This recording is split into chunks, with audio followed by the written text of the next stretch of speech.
एक सेठ सेठानी थे। उनके एक बेटा और एक बहू थे। बहू सबको भोजन करा के फिर स्वयं भोजन करती। एक दिन पड़ोसन ऐसी थी कि जो रोज पूछती कि बहू आज क्या बनाया खाया। बहू कहती ठंडो बासी। एक दिन उसके पति ने ऐसा सुनकर विचार किया कि आज तो पकवान बनाए जाए, फिर देखे कि मेरी पत्नी क्या कहती है।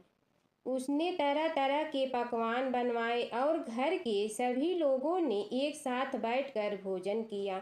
आज भी पड़ोसन ने पूछा तो बहू ने कहा ठंडो बासी। सेठ के लड़के ने सोचा कोई बात अवश्य है जिससे कि मेरी पत्नी ऐसा कहती है। ठंडो बासी खाया ऐसा क्यों कहती हो, जबकि आपने एक साथ बैठकर खाई, तरह के पकवान खाए। उसकी पत्नी बोली आपने जो खा रहे हैं वह बाप बूढ़ों की कमाई है। जिस दिन आप कमा कर लाओगे उस दिन मैं समझूंगी कि ताज़ा भोजन कर रहे हैं। अब एक दिन लड़के ने माँ से कहा मैं एक बड़े शहर में कमाई करने जा रहा हूँ। माँ बोली बेटा अपने पास इतना धन है कि माँ के मना करने पर भी बेटे ने स्वयं कमाने का दृढ़ निश्चय कर लिया और जाते समय पत्नी से कहा मैं जब तक कमा कर बहुत सा धन लेकर न आऊं तुम चूल्हे की आग मत बुझने देना। एक दिन चूल्हे की आग बुझ गई तो वह मन ही मन घबराने लगी, कहीं मेरे पति पर संकट तो नहीं आन पड़ी। जल्दी से पड़ोस में से आग लाकर चूल्हे में रख। ऐसा विचार करके पड़ोस में गई। वहां पड़ोसन चौथ माता का व्रत पूजन कर रही थी। पड़ोसन ने कहा थोड़ी देर में आकर ले जाना। बहू ने पड़ोसन से पूछा आप यह व्रत क्यों करती हैं, इससे क्या मिलता है। पड़ोसन ने कहा चौथ माता के इस व्रत को करने से अन्न धन लक्ष्मी मिले और अपनी मनोकामना पूरी हो। अब बहू भी चौथ माता का व्रत करने लगी। दीवार पर चौथ माता बनाई। उस दिन घी गुड़ का चूरमा बनाकर रात्रि को चंद्रमा को अर्घ्य देकर भोजन करती। ऐसा करते करते बहुत दिन हो गए। चौथ माता ने उस बहू के पति को सपना दिया कि साहूकार का बेटा तू जागे कि सोवे, तेरी पत्नी बहुत याद कर रही है। घर जाकर उसकी चिंता मिटा। तू दुकान खोलकर कंकु केसर का पगल्या बना के बैठ जाना। आज तेरा हिसाब किताब चुकता हो जाएगा। अब तो चौथ माता ने जैसा कहा था वैसा ही हुआ। उसने घर जाने की तैयारी की और गाड़ी भर के धन दौलत ले जाकर रास्ते में एक बड़ा सा काला नाग फन फैलाए बैठ गया और कहने लगा आज तो मैं तुझे डसूंगा छोड़ूंगा नहीं, आज तेरी आय पूरी हो गई है। सेठ ने लड़के से कहा आज चौथ माता ने मुझे सपना दिया है, मैं पत्नी से मिलने घर जा रहा हूँ। वहाँ मेरी पत्नी बहुत चिंता कर रही है, मैं उससे मिलकर जरूर आऊंगा, तब तुम मुझे डस लेना। नाग ने कहा तुम शपथ पूर्वक कह कर जाओ तो मैं तुम्हें जाने दूंगा, परंतु लौट कर नहीं आए तो तुम्हारे घर आकर मैं तुम्हें डस दूंगा। इस प्रकार सर्प को वचन देकर वह अपने घर पहुंचा। वहां सभी से हंसी खुशी से मिला और भोजन करने उदास होकर बैठ गया। उसकी पत्नी ने उदास होने का कारण पूछा तो पति ने काले नाग वाली बात बताते हुए कहा यदि मैं उसके पास नहीं जाऊंगा तो वह घर आकर ही मुझे डस लेगा। पत्नी बहुत चतुर थी। उसने कहा कि आप घबराओ नहीं, लेट जाओ, मैं एक उपाय करती हूँ। पत्नी ने कमरे की 7 पीढ़ाओ धोई। पहली पीढ़ी पर रेत, दूसरी पर इत्र, तीसरी पर गुलाल फूल, चौथी पर कंकु केसर, 5वीं पर लड्डू पेड़ा, 6ठी पर गादी गलीचा और 7वीं पीढ़ी पर दूध का कटोरा भर कर रख दिए। इस प्रकार वह 7 ही पीढ़ी सजा कर बैठ गई। आधी रात होते ही नाग आकर पीढ़ी चढ़ने लगा।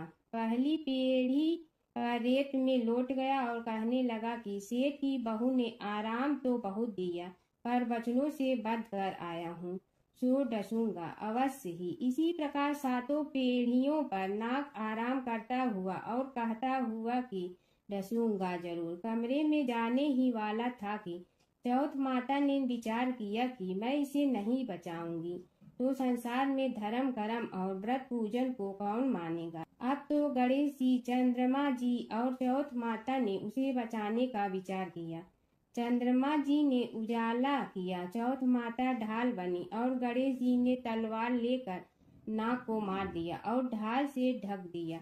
अब बहू भी थकी हारी सो गई। दिन उगा तो लोग बेटे से मिलने आए, परंतु बेटा बहू तो उठे ही नहीं थे। बहुत देर हो गई तो माँ उन्हें उठाने गई। माँ ने सातों पीढ़ियों पर जो कुछ देखा तो बहुत घबराई और बेटा बहू को आवाज लगाई। बेटा बहू उठे तो देखा कि एक ढाल तलवार वहां पड़ी है। अब ढाल उठाई तो वही काला नाग मरा हुआ था। बेटा बहू ने सोचा कि आज तो धर्म कर्म ही आड़े आए। जो भगवान गणेश जी और चौथ माता ने अपनी रक्षा की, हे चौथ माता, आपने जैसी सेठ के बेटे बहू की रक्षा की वैसे सबकी रक्षा करना। बोलो चौथ माता की जय। गणेश जी की कहानी। पौराणिक कथा के अनुसार एक समय की बात है, गणेश जी अपने दोनों हाथों में 2 कटोरी लेकर पृथ्वी पर भ्रमण कर रहे थे। एक कटोरी में दूध था तो वहीं दूसरे कटोरी में कच्चे चावल थे। दोनों कटोरियां काफी छोटी थी, लिहाजा दूध और चावल बहुत ही कम थे। गणेश जी ने पृथ्वी पर कई लोगों से खीर बनाने का आग्रह किया, लेकिन सभी ने मना कर दिया, क्योंकि जरा सी मुट्ठी चावल और थोड़े से दूध से खीर बनना संभव नहीं था। तभी श्री गणेश एक बुढ़िया के दरवाजे पर पहुँचे। बूढ़ी अम्मा खीर बनाने के लिए मान गई। तब गणेश जी ने बूढ़ी अम्मा से 2 बोर लाने को कहा। अम्मा ने कारण पूछा तो गणेश जी ने कहा कि इन दोनों कटोरी में मौजूद दूध और चावल को बोर में खाली करना है, ताकि बोरा भर कर खीर बन सके, जिससे पूरा गांव इस खीर का सेवन कर सके। बूढ़ी अम्मा ये बात सुनकर चौंक गई और बोली कि यह तो संभव ही नहीं है कि जरा से दूध और चावल से बोरा भर जाए। लेकिन फिर गणेश जी के कहने पर वह 2 बोरे ले आई और उन चावल और दूध को उन बोरों में डाल दिया। इसके बाद बोरे चावल और दूध से भर गए, जिसे देख बुढ़िया हैरान रह गई। इसके बाद उन्होंने खीर बनाना शुरू किया। बूढ़ी अम्मा खीर बनाकर गांव वालों को बुलाने के लिए जाने लगी और गणेश जी से बोली कि आप स्नान कर लीजिए, मैं आपको भोग लगाकर ही गांव में खीर बांटूंगी। इसके बाद गणेश जी स्नान के लिए चले गए और दूसरी तरफ बूढ़ी अम्मा गांव वालों को बुलाने के लिए चली गई कि तभी बुढ़िया की बहू आई।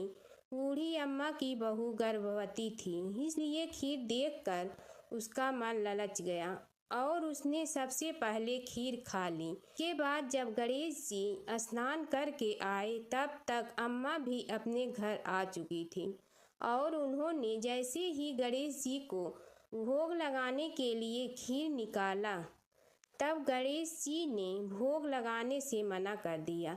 अम्मा ने कारण पूछा, तब उन्होंने बताया कि माई खीर का भोग तो पहले ही लग गया है। गणेश जी ने कहा, ये खीर किसी और ने नहीं बल्कि तुम्हारी बहू ने ही खाई है। यह जान अम्मा को बहुत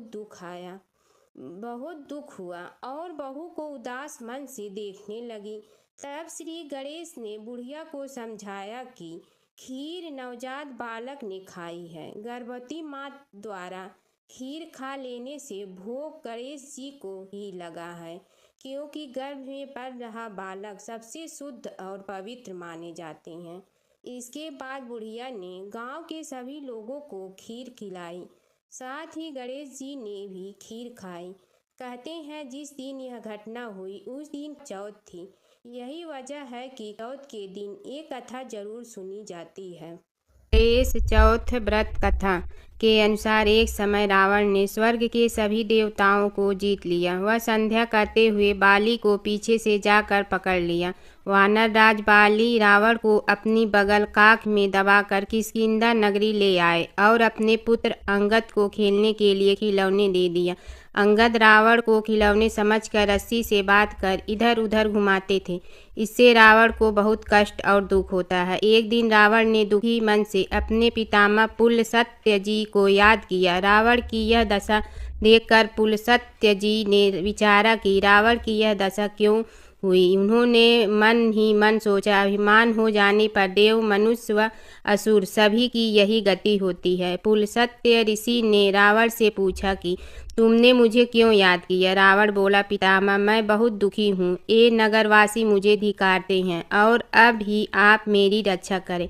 रावण की बात सुनकर पुलस्त्य जी बोले, रावण, तुम डरो नहीं, तुम इस बंधन से जल्द ही मुक्त हो जाओगे।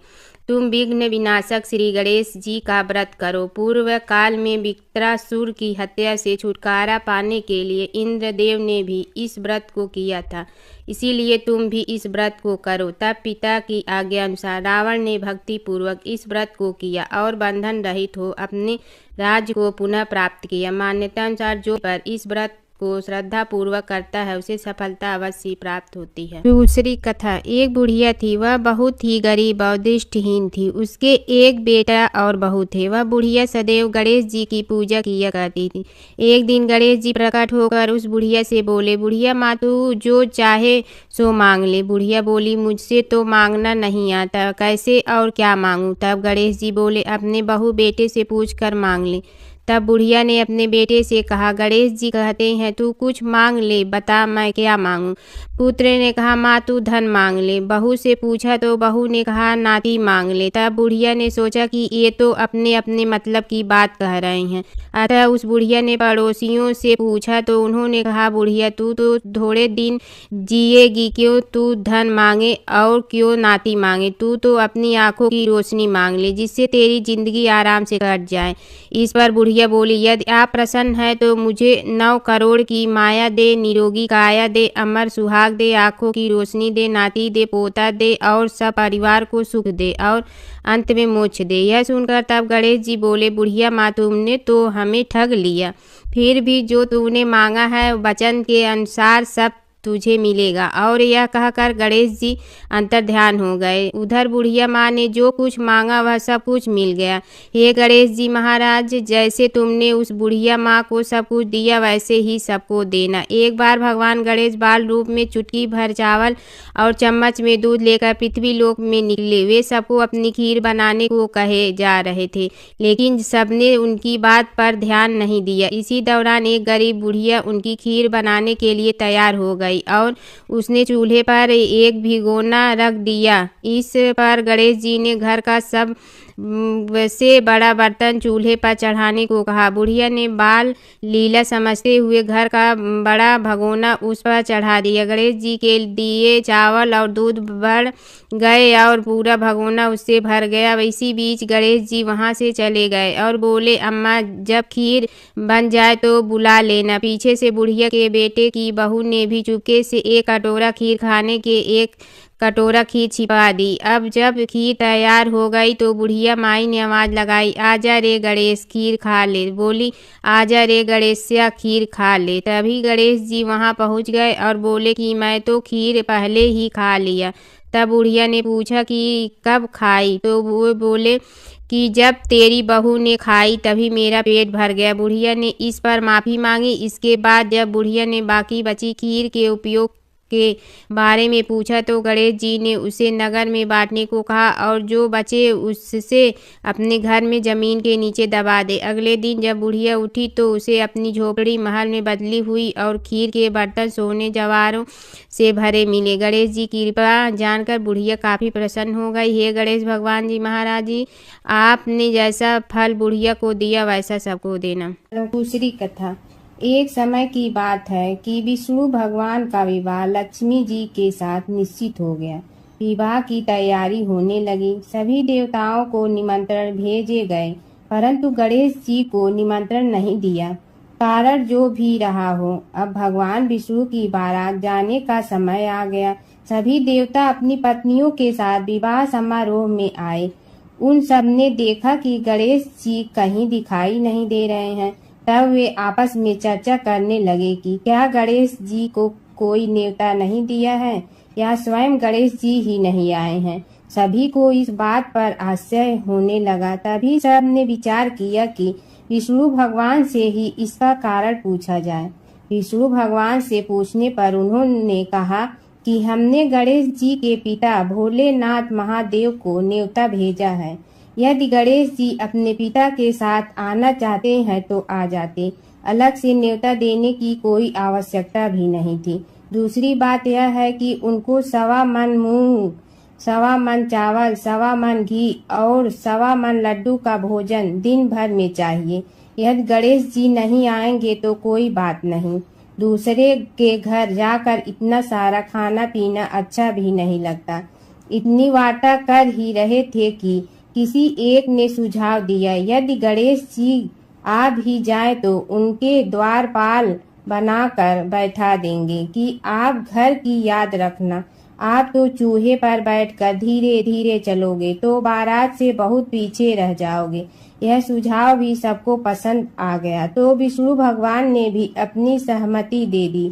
होना क्या था कि इतने में गणेश जी वहां आ पहुंचे और उन्हें समझा बुझाकर घर की रखवाली करने बैठा दिया गया। बारात चल रही थी, तब नारद जी ने देखा कि गणेश जी तो दरवाजे पर ही बैठे हुए हैं, तो वे गणेश जी के पास गए और रुकने का कारण पूछा। गणेश जी कहने लगे कि विष्णु भगवान ने मेरा बहुत अपमान किया है। नारद जी ने कहने लगे कि अपनी मूसक देना को आगे भेज दे तो वह रास्ता खोद देगी, जिससे उनके वाहन धरती में धंस जाएंगे। तब आपको सम्मान पूर्वक बुलाना पड़ेगा। अब तो गणेश जी ने अपनी मूसक सेना जल्दी से आगे भेज दी और सेना ने जमीन पोली कर दी। जब बारात वहां से निकली तो रथों के पहिए धरती में धंस गए। लाख कोशिश करे परंतु पहिए नहीं निकले। सभी ने अपने अपने उपाय किए परंतु पहिए तो नहीं निकले, बल्कि जगह जगह से टूट गए। किसी की समझ में नहीं आ रहा था कि अब क्या किया जाए। तब तो नारद जी ने कहा, आप लोगों ने गणेश जी का अपमान करके अच्छा नहीं किया। यदि उन्हें मना कर लाया जाए तो आपका कार्य सिद्ध हो सकता है और यह संकट टल सकता है। शंकर भगवान ने अपने दूत नंदी को भेजा और वे गणेश जी को लेकर आए। गणेश जी का आदर सम्मान के साथ पूजन किया। तब कहीं रथ के पहिए निकले। अब रथ के पहिए निकल के परंतु टूट फूट गए तो उन्हें सुधारे गए। पास के खेत में खाती काम कर रहा था, उसे बुलाया गया। खाती अपना कार्य करने के पहले श्री गणेशाय नमः कहकर गणेश जी की वंदना मन ही मन करने लगा। देखते ही देखते खाती ने सभी पहियों को ठीक कर दिया। तब खाती कहने लगा कि हे देवताओं, आपने सर्वप्रथम गणेश जी को नहीं मनाया होगा और न ही उनकी पूजन की होगी, इसीलिए तो आपके साथ यह संकट आया है। हम तो मूर्ख अज्ञानी हैं, फिर भी पहले गणेश जी को पूजते हैं, उनका ध्यान करते हैं। आप लोग तो देवतागण हैं, फिर भी आप गणेश जी को कैसे भूल गए। अब आप लोग भगवान श्री गणेश जी की जय बोल कर जाएं तो आपके सब काम बन जाएंगे और संकट कट जाएंगे। ऐसा कहते हुए बारात वहां से चल दी और विष्णु भगवान को लक्ष्मी जी के साथ विवाह संपन्न करा के सभी सकुशल घर लौट आए। हे गणेश जी महाराज, आपने विष्णु को जैसे कारज सारियो ऐसे कारज सबको सिद्ध कर जो। बोलो गजानन भगवान की जय। एक बार एक नगर में एक मालिन रहती थी। उसके पति चल बसे थे। उसका एक 4 साल का पुत्र था। उसकी सास कठोर हृदय की स्त्री थी। वह बहू को बहुत तकलीफ देती थी। एक दिन सास ने बहू और पोते को घर से निकाल दिया। वे दोनों रोते हुए चलते चलते एक जंगल में जा पहुँचे। वहाँ एक बड़े पेड़ के नीचे बैठ गए। वहाँ से थोड़ी दूर पर एक गणेश जी का मंदिर था। वहाँ बहुत लोग गणेश जी के दर्शन करने आते थे। दर्शन करके गणेश जी को प्रसाद चढ़ाते थे। फिर वह प्रसाद सबको बांट देते थे। इस प्रसाद से माँ बेटे का गुजारा होने लगा। दोनों गणेश जी की पूजा पाठ में लग गए। एक दिन उन्होंने सोचा क्यों न हम भी जंगल से फूल ला कर बेचें। वे रोज जंगल से फूल लाकर उसकी माला बनाकर बेचने लगे। साथ में पूजा की सामग्री और प्रसाद भी बेचने लगे। इससे उनको आमदनी होने लगी। गणेश जी की कृपा से आमदनी बढ़ने लगी। जल्दी ही उन्होंने एक मकान और एक दुकान बना लिया। एक राजा की लड़की मंदिर में रोज पूजा करने आती थी। मालिन के बेटे को देखकर राजकुमारी उस पर मोहित हो गई और उसे विवाह करने की सोचने लगी। उसने अपनी भाभी से अपने मन की बात कही। भाभी अनुभवी थी। उसने कहा, ये तो मालिन का बेटा है और तुम एक राजा की बेटी हो। यदि तुमने उससे विवाह किया तो तुम्हारी बहुत बेइज्जती होगी। पर राजकुमारी अपनी बात पर अड़ी रही। उसने कहा, मैंने तो प्रतिज्ञा कर ली है कि उसी से विवाह करूंगी। भाभी ने घर जाकर सारी बात राजा को बता दी। राजा ने मना नहीं किया और विवाह के लिए तैयार हो गए। उन्होंने बड़े धूमधाम से बेटी का विवाह मालिन के बेटे के साथ कर दिया। मालिन ने सबसे पहले बेटे बहू को गणेश जी के मंदिर में ले जाकर पूजा पाठ करवाया और गणेश जी का आशीर्वाद दिलवाया। इसके बाद पूरे नगर में यह बात फैल गई कि गणेश जी की पूजा करने से सब दुख कष्ट दूर हो जाते हैं। इस बात पर सुनते ही नगर के सभी लोग मंदिर आने लगे।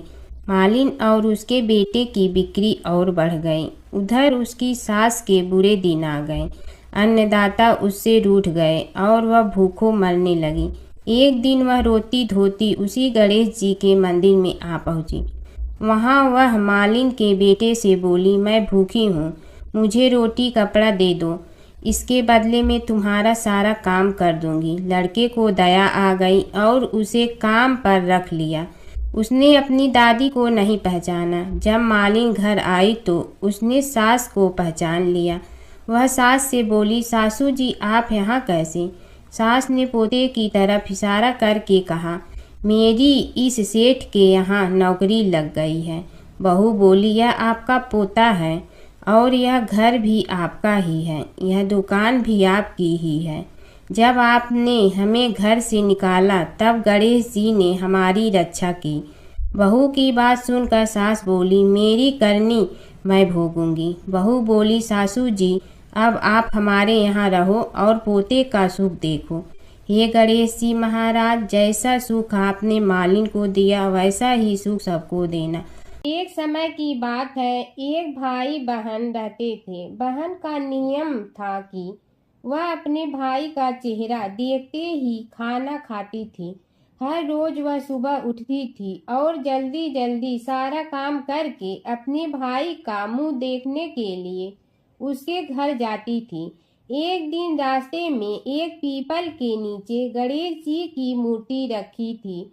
उसने भगवान के सामने हाथ जोड़कर कहा कि मेरे जैसा अमर सुहाग और मेरे जैसा अमर पीहर सबको दीजिए। यह कहकर वह आगे बढ़ जाती है। जंगल के झाड़ियों के कांटे उसके पैरों में चुभा करते थे। एक दिन भाई के घर पहुंची और भाई का मुंह देखकर बैठ गई तो भाभी ने पूछा, पैरों में क्या हो गया है? यह सुनकर उसने भाभी को जवाब दिया कि रास्ते में जंगल के झाड़ियों के गिरे हुए कांटे पांव में चुभ गए हैं। जब वह वापस अपने घर आ जाए तब भाभी ने अपने पति से कहा कि रास्ते को साफ करवा दो, आपकी बहन के पांव में बहुत सारे कांटा चुभ गए हैं। भाई ने तब कुल्हाड़ी लेकर सारी झाड़ियों को काटकर रास्ता साफ कर दिया, जिससे गणेश जी का स्थान भी वहां से हट गया। यह देखकर भगवान गुस्सा हो गए और उसके भाई के प्राण हर लिए। लोग अंतिम संस्कार के लिए जब भाई को ले जा रहे थे तब उसकी भाभी रोते हुए लोगों से कही, थोड़ी देर रुक जाओ, उसकी बहन आने वाली है, वह अपने भाई का मुंह देखे बिना नहीं रह सकती है, उसका यह नियम है। तब लोगों ने कहा, आज तो देख लेगी पर कल कैसे देखेगी? रोज दिन की तरह बहन अपने भाई का मुंह देखने के लिए जंगल में निकली। तब जंगल में उसने देखा कि सारा रास्ता साफ किया हुआ है। जब वह आगे बढ़ी तो उसने देखा कि सिद्धि विनायक को भी वहां से हटा दिया गया है। तब उसने जाने से पहले गणेश जी को एक अच्छे स्थान पर रखकर उन्हें स्थान दिया और हाथ जोड़कर बोली, भगवान मेरे जैसा अमर सुहाग और मेरे जैसा अमर पीहर सबको देना। और फिर बोलकर आगे निकल गई।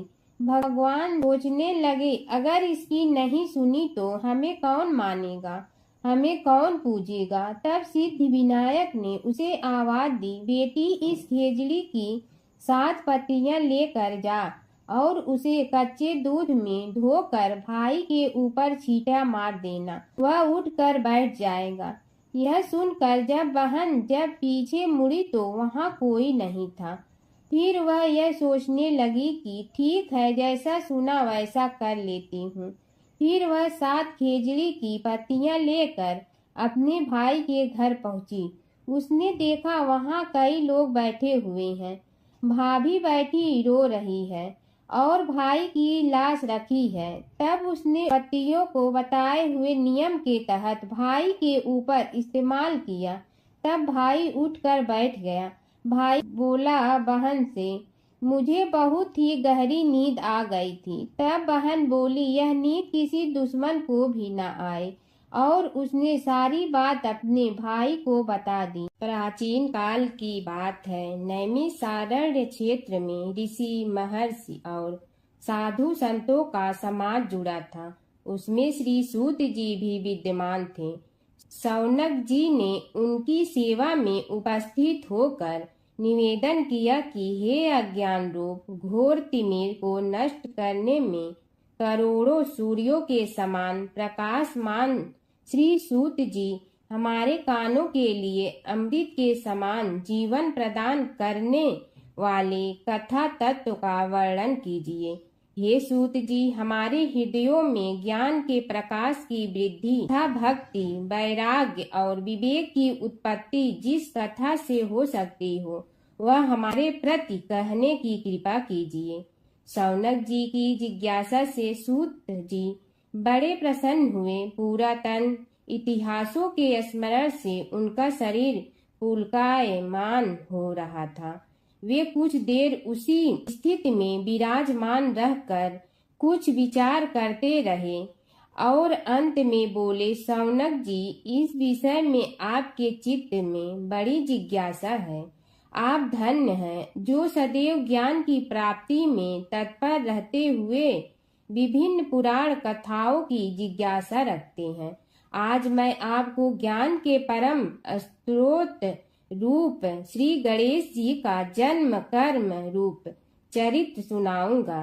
गणेश जी से ही सभी ज्ञानों, सभी विद्याओं का उद्भव हुआ है। अब आप सावधान चित्त से विराजमान हो। श्री गणेश जी के ध्यान और नमस्कार पूर्वक उनका चरित्र श्रवण करें।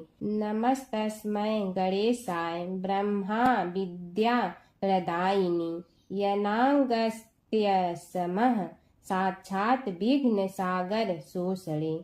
कैसे हैं वे श्री गणेश जो सभी प्रकार की ब्रह्म विद्याओं को प्रदान करने वाले अर्थात ब्रह्मा के सगुण और निर्गुण स्वरूप पर प्रकाश डालने और जीव ब्रह्मा का अभेद प्रतिपादन करने वाली विद्याओं के दाता हैं। वे विघ्नों के समुद्रों को महर्षि अगस्त्य के समान शोषण करने में समर्थ हैं। इसलिए उनका नाम विघ्न सागर शोषक के नाम से प्रसिद्ध है। मैं उन भगवान श्री गणेश जी को नमस्कार करता हूँ। प्रथम पूजा के अधिकारी श्री गणेश जी, यह कहकर सूत जी कुछ समय के लिए मौन हो गए और फिर बोले, शौनक जी, भगवान गणेश जी ही सर्वप्रथम पूजा प्राप्ति के अधिकारी हैं। किसी भी देवता की पूजा करो, पहले उनकी पूजा करो। शौनक जी ने निवेदन किया, हे भगवान, हे सूत, सर्वप्रथम यह बताने की कृपा कीजिए कि गणेश जी को प्रथम पूजा का अधिकार किस प्रकार प्राप्त हुआ। इस विषय में मेरी बुद्धि मोह को प्राप्त हो रही है कि सृष्टि रचयिता ब्रह्मा जी, पालन करता भगवान नारायण और संहार करता शिव जी में से किसी को प्रथम पूजा का अधिकारी क्यों नहीं माना गया। यह त्रिदेव ही तो सबसे बड़ा देवता माने जाते हैं। सूत जी ने कहा, शौनक जी, यह भी एक रहस्य ही है। देखो, अधिकार मांगने से नहीं मिलता, इसके लिए योग्यता होनी चाहिए। संसार में अनेकों देवी देवताएं पूजे जाते हैं। पहले जो जिसका इष्ट देव होता है वह उसी की पूजा किया करता है। इससे बड़े देवताओं के महत्व में कमी आने की आशंका उत्पन्न हो गई। इस कारण देवताओं में परस्पर विवाद होने लगा।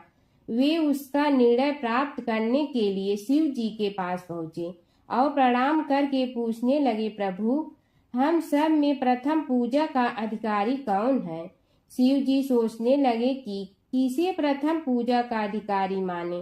तभी उन्हें एक युक्ति सूझी। बोले, देवगण, इसका निपटारा बातों से नहीं तथ्यों से होगा।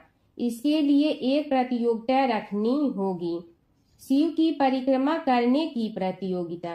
देवगण उनका मुख देखने लगे, शंकित हृदय से सोचने लगे कि कैसी प्रतियोगिता रहेगी। यह शिव जी ने उनके मन के भाव ताड़ लिए, इसलिए सांत्वना भरे शब्दों में बोले, घबराओ मत, कोई कठिन परीक्षा नहीं ली जाएगी। बस इतना ही कि सभी अपने अपने वाहनों पर चढ़कर संसार की परिक्रमा करो और फिर यहाँ लौट आओ। जो पहले लौटेगा वही सर्वप्रथम पूजा का अधिकारी होगा। अब क्या देर थी, सभी अपने अपने वाहन पर चढ़कर दौड़ पड़े। किसी का वाहन गजराज था तो किसी का सिंह, किसी का भैंसा तो किसी का मृग, किसी का हंस तो किसी का उल्लू, किसी का अश्व तो किसी का श्वान। अभिप्राय यह है कि वाहनों को विविधता के दर्शन उस समय जितने भले प्रकार से हो सकते थे उतने अन्य समय में नहीं। सबसे गया बीता वाहन गणेश जी का था, मूषक, उससे चूहा भी कहते हैं। ऐसे वाहन के बल भरोसे इस प्रतियोगिता में सफल होना तो क्या, सम्मिलित होना भी हास्यास्पद है। गणेश जी ने सोचा, छोड़ो, क्या होगा प्रतियोगिता में भाग लेने से, हम तो यहाँ बैठे रहकर ही तमाशा देखेंगे। वे बहुत देर तक विचार करते रहे। अंत में उन्हें एक युक्ति सूझी। शिव जी स्वयं ही जगदाता हैं, यह संसार उन्हीं का प्रतिबिंब है, तब क्यों न इन्हीं की परिक्रमा कर ली जाए। इनकी परिक्रमा करने से ही संसार की परिक्रमा हो जाएगी। ऐसा निश्चय कर उन्होंने मूषक पर चढ़कर शिव जी की परिक्रमा की और उनके समक्ष जा पहुँचे। शिव जी ने कहा, तुमने परिक्रमा पूर्ण कर ली? उन्होंने उत्तर दिया, जी हाँ। शिव जी सोचने लगे कि इसे तो यहीं घूमते हुए देखा, फिर परिक्रमा कैसे कर आया। देवताओं का परिक्रमा करके लौटना आरंभ हुआ और उन्होंने गणेश जी को वहां बैठे देखा तो माथा ठनक गया।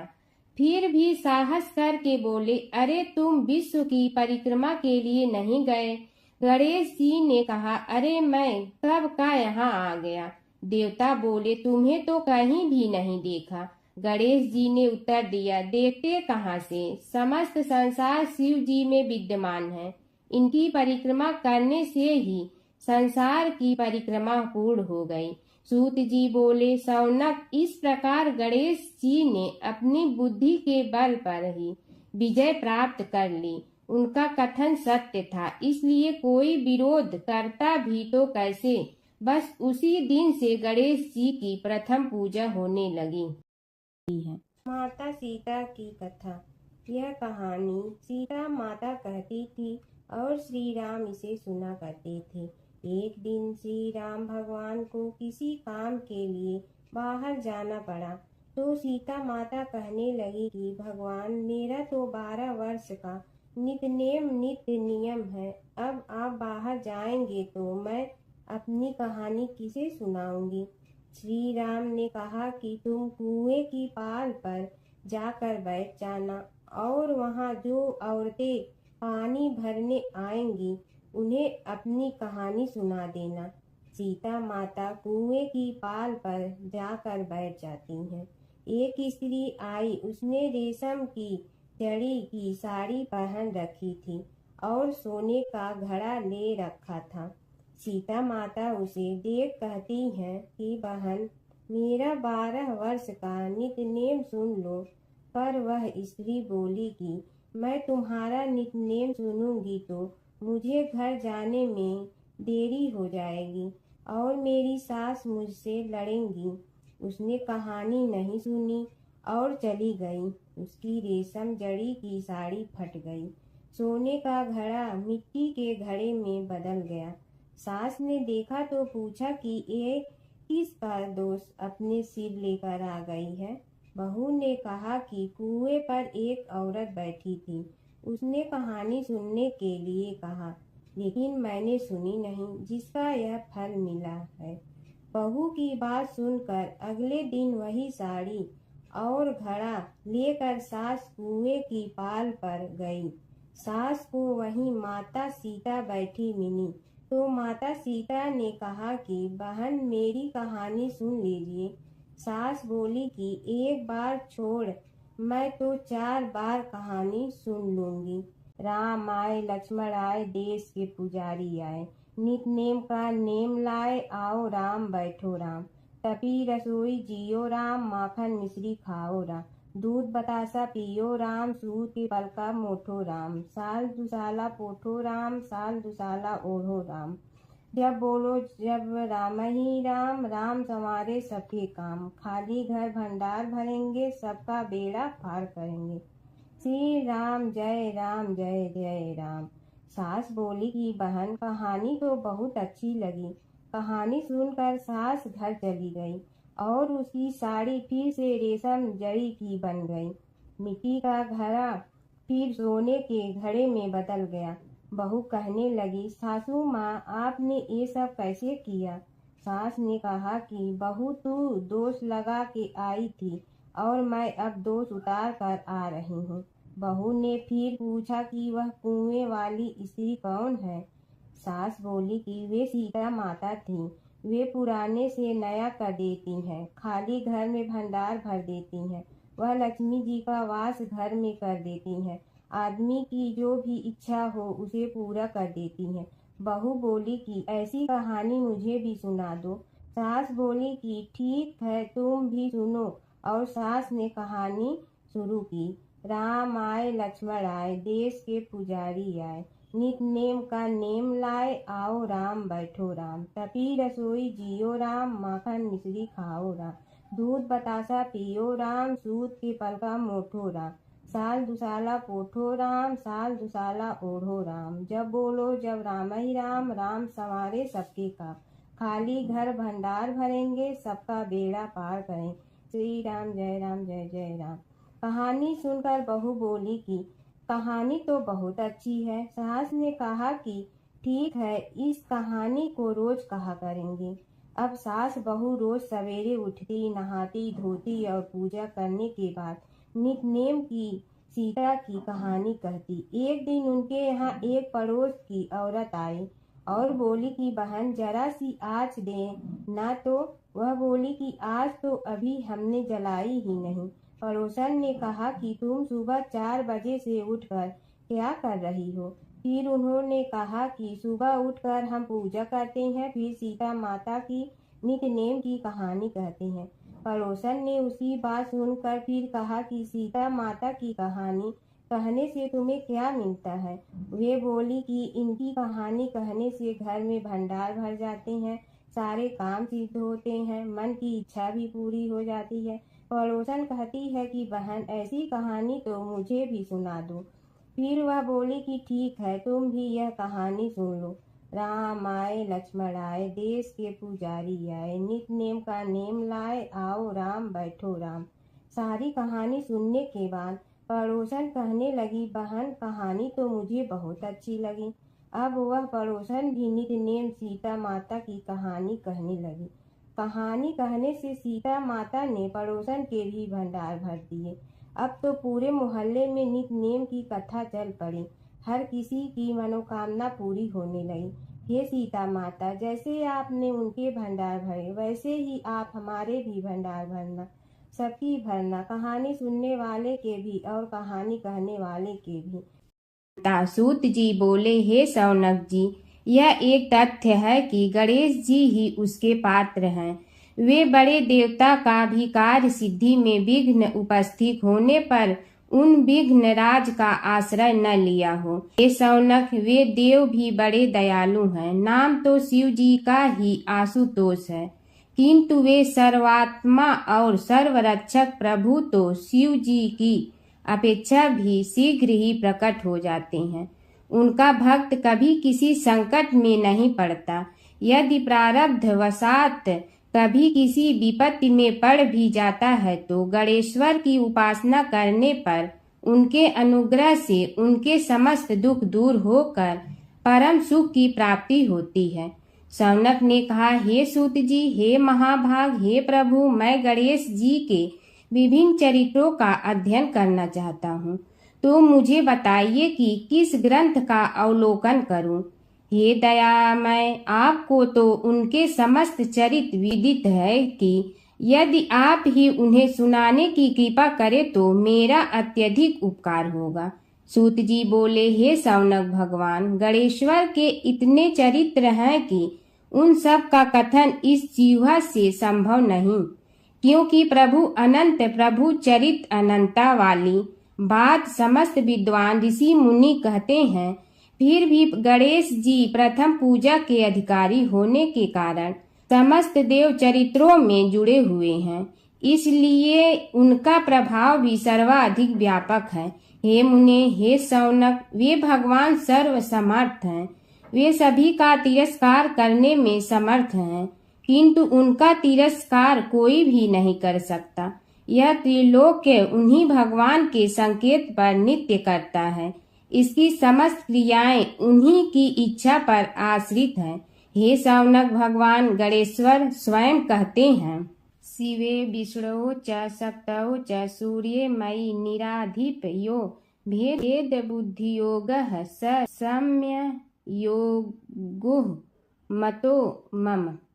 हे नरेश्वर, हे वरेण्य, शिव, विष्णु, शक्ति, सूर्य और मुझ गणेश में जो अभेद बुद्धि योग है, मेरे मत में वही सम्यक योग है। इससे यह भी सिद्ध है कि समस्त देवता उन्हीं के स्वरूप हैं। वे ही भगवान विभिन्न कार्य रूपों के अनुसार अपना भिन्न भिन्न नाम रखते हैं। हे मुनि श्रेष्ठ, उन सब देवताओं के चरित्र भी उन्हीं गणराज के चरित्र हैं। यद्यपि सब चरित्र एक ही ग्रंथ में मिलने में संभव नहीं है, फिर भी गणेश्वर के अनेकों प्रमुख चरित्रों का वर्णन गणेश पुराण में हुआ है। राजा सोमकांत का वृत्तांत कथन।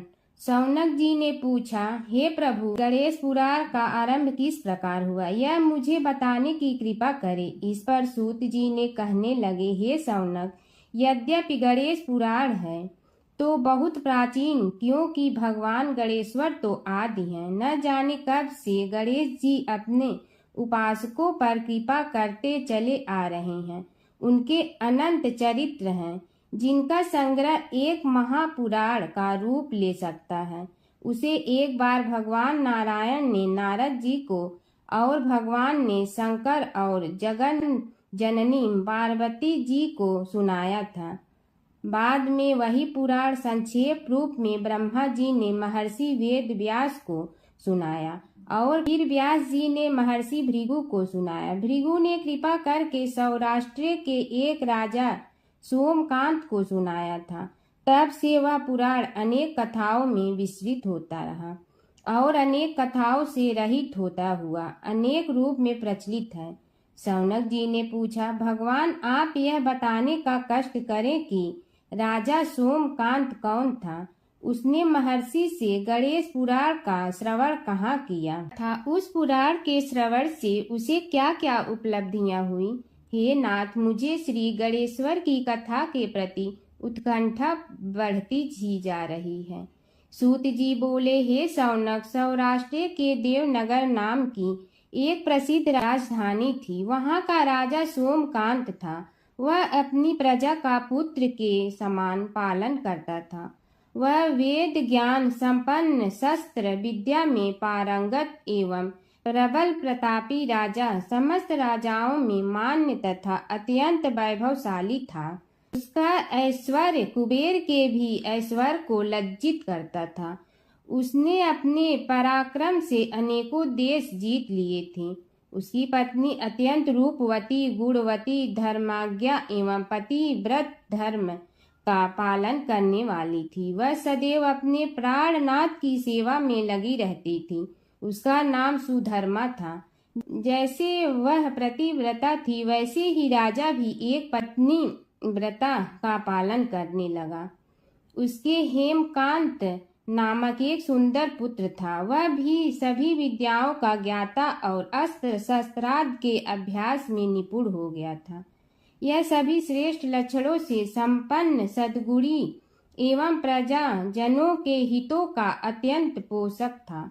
इस प्रकार राजा सोमकांत स्त्री पुत्र पशुवाहन राज्य एवं प्रतिष्ठा आदि से सब प्रकार सुखी था। उसे दुख तो था ही नहीं। सभी राजागण उसका हार्दिक सम्मान करते थे तथा उसकी श्रेष्ठ कीर्ति भी संसार व्यापी थी। परंतु युवावस्था के अंत में सोमकांत को घृणित कोष्ठ रोग हो गया। उसके अनेक उपचार किए गए किंतु कोई लाभ नहीं हुआ। रोग शीघ्रता से बढ़ने लगा और उसके कीड़े पड़ गए। जब रोग की अधिक वृद्धि होने लगी और उसका कोई उपाय न हो सका तो राजा ने मंत्रियों को बुलाकर कहा, सुव्रतो, जाने किस कारण यह रोग मुझे पीड़ित कर रहा है। अवश्य ही यह किसी पूर्व जन्म के पाप का फल होगा। इसलिए मैं अब अपना समस्त राजपाट छोड़कर वन में रहूंगा। मेरे पुत्र हेमकांत को मेरे समान मानकर राज्य शासन का धर्म पूर्वक संचालन कराते रहें। यह कहकर राजा ने शुभ दिन दिखवाकर अपने पुत्र हेमकांत को राज्य पद पर अभिषेक किया और अपनी पत्नी सुधर्मा के साथ निर्जन वन की ओर चल दिया। प्रजापालक राजा के वियोग में समस्त प्रजा जन अश्रु बहाते हुए उनके साथ चले गए। राज्य की सीमा पर पहुंचकर राजा ने अपने पुत्र अमात्यगण और प्रजा जनों को समझाया, आप सब लोग धर्म के जानने वाले, श्रेष्ठ आचरण में तत्पर एवं सहृदय हैं। यह संसार तो वैसे भी परिवर्तनशील है। जो आज है वह कल नहीं था और आने वाले कल में भी नहीं रहेगा। इसलिए मेरे जाने से दुख का कोई कारण नहीं है। मेरे स्थान पर मेरा पुत्र सभी कार्यों को करेगा। इसलिए आप सब उसके अनुशासन में रहते हुए उसे सदैव सम्मान करते रहें। फिर पुत्र से कहा, बेटा, यह स्थिति सभी के समझ आती रही है। हमारे पूर्व पुरुष भी परंपरागत रूप से वृद्धावस्था आने पर वन में जाते रहे हैं।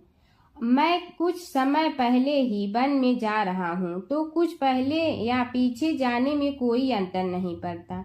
यदि कुछ वर्ष बाद जाऊं तब भी मोह का त्याग करना ही होगा। इसलिए हे वत्स, तुम दुखित मत हो और मेरी आज्ञा मानकर राज्य शासन को ठीक प्रकार चलाओ। ध्यान रखना, क्षत्रिय धर्म का कभी त्याग न करना और प्रजा को सदा सुखी रखना।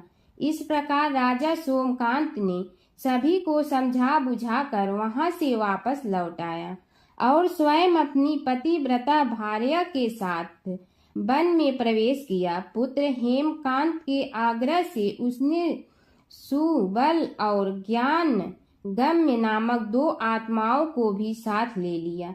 उन सब ने एक समतल एवं सुंदर स्थान देखकर वहां विश्राम किया। तभी उन्हें एक मुनि कुमार दिखाई दिया। राजा ने उससे पूछा, तुम कौन हो, कहाँ रहते हो? यदि उचित समझो तो मुझे बताओ। मुनि बालक ने कोमल बाणी में कहा, मैं महर्षि भृगु का पुत्र हूँ। मेरा नाम च्यवन है। हमारा आश्रम निकट में ही है। अब आप भी अपना परिचय दीजिए। राजा ने कहा, मुनि कुमार, आपका परिचय पाकर मुझे बड़ी प्रसन्नता हुई। मैं सौराष्ट्र के देवनगर नामक राज्य का अधिपति रहा हूँ।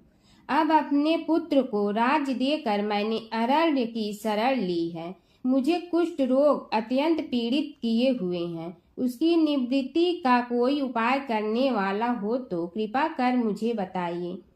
मुनि कुमार ने कहा, मैं अपने पिताजी से अपना वृतांत कहता हूँ, फिर वे जैसा कहेंगे आपको बताऊंगा। यह कहकर मुनि बालक चला गया और कुछ देर में ही आकर बोला, राजन, मैंने आपका वृतांत अपने पिताजी को बताया। उनकी आज्ञा हुई है कि आप सब मेरे साथ आश्रम में चलकर उनसे भेंट करें, तभी आपके रोग के विषय में भी विचार किया जाएगा।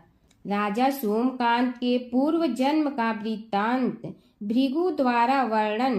राजा अपनी पत्नी और अमात्यों के सहित च्यवन के साथ साथ भृगु आश्रम में जा पहुंचा और उन्हें प्रणाम कर बोला, हे भगवान, हे महर्षि, मैं आपकी शरण हूँ, आप मुझ कुष्ठी पर कृपा कीजिए। महर्षि बोले, राजन, यह तुम्हारे किसी पूर्व जन्म कृत पाप का ही उदय हो गया है।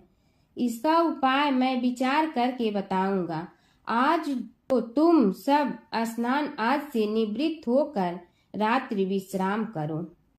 महर्षि की आज्ञा अनुसार सबने स्नान भोजन आदि के उपरांत रात्रि व्यतीत की और प्रातः काल स्नान आदि नित्य कर्मों से निवृत्त होकर महर्षि की सेवा में उपस्थित हुए। महर्षि ने कहा, राजन, मैंने तुम्हारे पूर्व जन्म का वृतांत जान लिया हूँ और यह भी विदित कर लिया है कि किस पाप के फल से तुम्हें इस रोग की प्राप्ति हुई है। यदि तुम चाहो तो उसे सुना दूं। राजा ने हाथ जोड़कर निवेदन किया, बड़ी कृपा होगी मुनिनाथ, मैं उसे सुनने के लिए उत्कंठित हूँ। महर्षि ने कहा, तुम पूर्व जन्म में एक धनवान वैश्य के लाडले पुत्र थे। वह वैश्य विंध्याचल के निकट कौलहार नामक ग्राम में निवास करता था। उसकी पत्नी का नाम सुलोचना था। तुम उसी वैश्य दंपत के पुत्र हुए। तुम्हारा नाम कामद था। तुम्हारा लालन पालन बड़े लाड चाव से हुआ। उन्होंने तुम्हारा विवाह एक अत्यंत सुंदरी वैश्य कन्या से कर दिया था, जिसका नाम कुटुम्बिनी था। यद्यप तुम्हारी भार्या सुशीला थी और तुम्हें सदैव धर्म में निरत देखना चाहती थी, किंतु तुम्हारा स्वभाव वासनांध होने के कारण दिन प्रतिदिन उज्जवल होता जा रहा था। किंतु माता पिता भी धार्मिक थे, इसलिए उनके सामने तुम्हारी उज्ज्वलता दबी रही। परंतु माता पिता की मृत्यु के बाद तुम निरंकुश हो गए और अपनी पत्नी की बात भी नहीं मानते थे। तुम्हें अनाचार में प्रवृत्त देखकर उसे दुख होता था, तो भी उसका कुछ बस न चलता था। तुम्हारी उन्मत्तता चरम सीमा पर थी। अपनों से भी द्वेष और क्रूरता का व्यवहार किया करते थे। हत्या आदि कराते थे। तुम्हारे लिए सामान्य बात हो गई। पीड़ित व्यक्तियों ने तुम्हारे विरुद्ध राजा से पुकार की। अभियोग चला और तुम्हें राज्य की सीमा से भी बाहर चले जाने का आदेश हुआ। तब तुम घर छोड़कर किसी निर्जन वन में रहने लगे। उस समय तुम्हारा कार्य लोगों को लूटना और हत्या करना ही रह गया। एक दिन माध्याह्न काल था। गुणवर्धक नामक एक विद्वान ब्राह्मण उधर से निकला। बेचारा अपनी पत्नी को लिवाने के लिए ससुराल जा रहा था। तुमने उस ब्राह्मण युवक को पकड़कर लूट लिया। प्रतिरोध करने पर उसे मारने लगे तो वह चित्कार करने लगा, मुझे मत मार, मत मार, देख मेरा दूसरा विवाह हुआ है। मैं पत्नी को लेने के लिए जा रहा हूँ। किंतु तुम तो क्रोध बस में ऐसे लीन हो रहे थे कि तुमने उसकी बात सुनकर भी नहीं सुनी। जब उसे मारने लगे तो उसने श्राप दे दिया, अरे हत्यारे, मेरी हत्या के पाप से तो सहस्त्र कल्प तक घोर नरक भोगोगे। तुमने उसकी कोई चिंता न की और सिर काट लिया। राजन, तुमने ऐसी ऐसी एक नहीं बल्कि अनेक निरीह हत्याएं की थी, जिनकी गणना करना भी पाप है। इस प्रकार इस जन्म में तुमने घोर पाप कर्म किए थे, किंतु बुढ़ापा आने पर जब अशक्त हो गए तब तुम्हारे साथ जो क्रूर कर्म थे वे भी किनारा कर गए। उन्होंने सोच लिया कि अब तो इसे खिलाना भी पड़ेगा, इसलिए मरने दो यहीं। अमोघ प्रभाव गणेश उपासना का कथन। राजन, अब तुम निरालंब थे, चल फिर तो सकते ही नहीं थे। भूख से पीड़ित रहने के कारण रोगों ने भी घेर लिया। उधर से जो कोई निकलता तुम्हें घृणा की दृष्टि से देखता हुआ चला जाता। तब तुम आहार की खोज में बड़ी कठिनाई से चलते हुए एक जीर्ण शीर्ण देवालय में पहुंचा। उसमें भगवान गणेश्वर की प्रतिमा विद्यमान थी। तब न जाने किस पुण्य के उदय होने से तुम्हारे मन में गणेश जी के प्रति भक्ति भाव जागृत हुआ। तुम निराहार रहकर उनकी उपासना करने लगे। उससे तुम्हें सब कुछ मिला और रोग भी कम हुआ। राजन, तुमने अपने साथियों की दृष्टि बचाकर बहुत सा धन एक स्थान पर गाड़ दिया था। अब तुमने उस धन को उसे देवालय के जीर्णोद्धार में लगाने का निश्चय किया। शिल्पी बुलाकर उस मंदिर को सुंदर और भव्य बनवा दिया। इस कारण कुख्याति सुख्याति में बदलने लगी। फिर यथा समय तुम्हारी मृत्यु हुई। यमदूतों ने पकड़कर तुम्हें यमराज के समक्ष उपस्थित किया। यमराज तुमसे बोले, जीव, तुमने पाप और पुण्य दोनों ही किए हैं और दोनों का ही भोग तुम्हें भोगना है, किंतु पहले पाप का फल भोगना चाहते हो पुण्य का। इसके उत्तर में तुमने प्रथम अपने पुण्य कर्मों के भोग की इच्छा प्रकट की और इसीलिए उन्होंने तुम्हें राजकुल में जन्म लेने के लिए भेज दिया।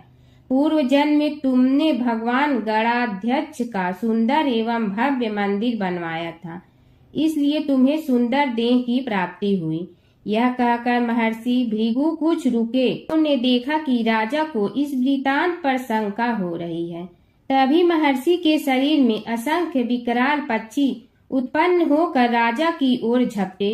उनकी चोंच बड़ी तीक्ष्ण थी, जिनसे वे राजा के शरीर को नोच नोच कर खाने लगे। उसके कारण उत्पन्न असहनीय पीड़ा से व्याकुल हुए राजा ने महर्षि के समक्ष हाथ जोड़कर निवेदन किया, प्रभु, आपका आश्रम तो समस्त द्वेष आदि से परे है और यहाँ मैं आपकी शरण में बैठा हूँ। तब यह पक्षी मुझे आकर ही क्यों पीड़ित कर रहे हैं? हे मुनिनाथ, इनसे मेरी रक्षा कीजिए। महर्षि ने राजा के अंतर्वचन सुनकर सांत्वना देते हुए कहा, राजन, तुमने मेरे वचनों में शंका की थी और जो मुझ सत्यवादी के कथन में शंका करते हैं उसे खाने के लिए मेरे शरीर से इसी प्रकार पक्षी प्रकट हो जाते हैं, जो कि मेरे हुंकार करने पर भस्म हो जाया करते हैं। यह कर महर्षि ने हुंकार की और तभी वे समस्त पक्षी भस्म हो गए। राजा श्रद्धावनत होकर उनके समक्ष अश्रुपात करता हुआ बोला, प्रभु, अब आप पाप से मुक्त होने का उपाय कीजिए। महर्षि ने कुछ विचार कर कहा, राजन, तुम पर भगवान गणेश्वर की कृपा सहज रूप से है और वे ही प्रभु तुम्हारे पापों को भी दूर करने में समर्थ हैं। इसलिए तुम उनके पाप नाशक चरित्रों का श्रवण करो। गणेश पुराण में उनके चरित्रों का भले प्रकार वर्णन हुआ है, अतएव तुम श्रद्धा भक्ति पूर्वक उसी को सुनने में चित्त लगाओ। राजा ने प्रार्थना की, महामुनि, मैंने गणेश पुराण का नाम भी आज तक नहीं सुना, तो उनके सुनने का सौभाग्य कैसे प्राप्त कर सकूंगा? हे नाथ, आपसे अधिक ज्ञानी और प्रकांड विद्वान और कौन हो सकता है? आप ही मुझ पर कृपा कीजिए। महर्षि ने राजा की दीनता देखकर उसके शरीर पर अपने कमंडल का मंत्रपूत जल छिड़का। तभी राजा को एक छींक आई और नासिका से एक अत्यंत छोटा काले वर्ण का पुरुष बाहर निकल आया। देखते देखते वह बढ़ गया। उसके भयंकर रूप को देखकर राजा कुछ भयभीत हुआ, किंतु समस्त आश्रमवासी वहां से भाग गए। वह पुरुष महर्षि के समक्ष हाथ जोड़कर खड़ा हो गया। उन्हें उसकी ओर देखा और कुछ उच्च स्वर में बोले, तू कौन है, क्या चाहता है? वह बोला, मैं साक्षात पाप हूँ। समस्त पापियों के शरीर में मेरा निवास है। आपके मंत्रपूत जल के स्पर्श से मुझे विवश होकर राजा के शरीर से बाहर निकलना पड़ा है। अब मुझे बड़ी भूख लगी है, बताइए क्या खाऊं और कहाँ रहूं? महर्षि बोले, तू उस आम के अवकाश स्थान में निवास कर और उसी वृक्ष के पत्ते खाकर जीवन निर्वाह कर। यह सुनते ही वह पुरुष आम के वृक्ष के पास पहुंचा, किंतु उसके स्पर्श मात्र से वह वृक्ष जलकर भस्म हो गया। फिर जब पाप पुरुष को रहने के लिए कोई स्थान दिखाई न दिया तो वह भी अंतर्हित हो गया।